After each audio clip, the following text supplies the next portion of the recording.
Isang maganda at mapagpalang oras sa mga all.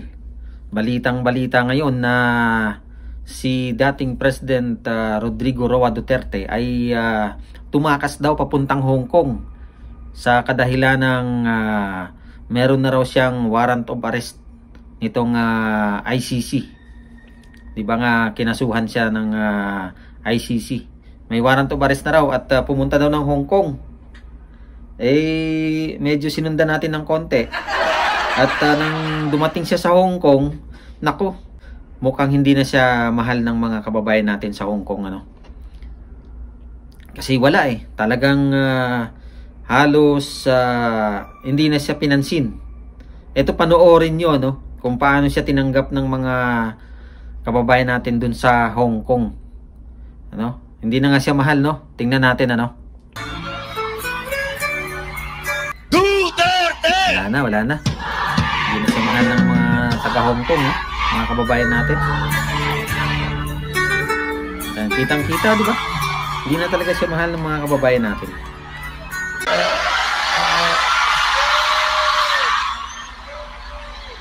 Walang iiyak dyan. Tingnan nyo, ha. Dama ko yung lungkot, yun, no? at di ba? Wala nang umiiyak. alam ko yan. Sa pagpunta ni dating President Rodrigo Roa Duterte sa Hong Kong. Rin ako noon. Sa connection ko sa pagka-abogado. Kaya tindi, no? OFW. Tindi pa rin ang karisma ni dating President Rodrigo Duterte. Magkikinig ako. Dating presidente. OFW. Mabuhay kayong lahat. Ano ba yan?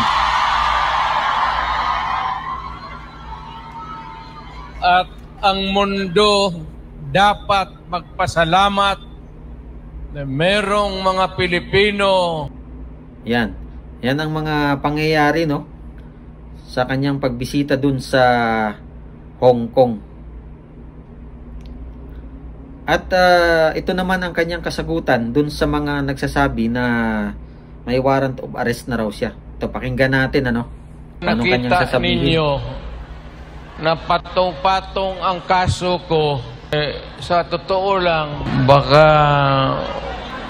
ang balita ko may warrant daw ako pag... Hindi, totoo.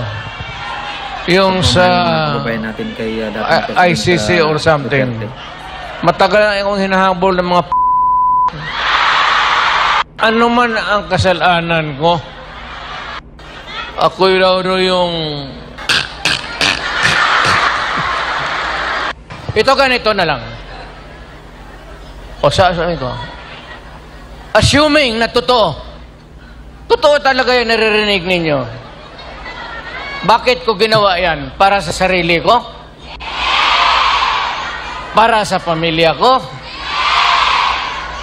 Para sa inyo at ang inyong mga anak? So yan ang mga naging kaganapan, ano, sa pagbisita ni dating President Rodrigo Roa Duterte sa Hong Kong, ano.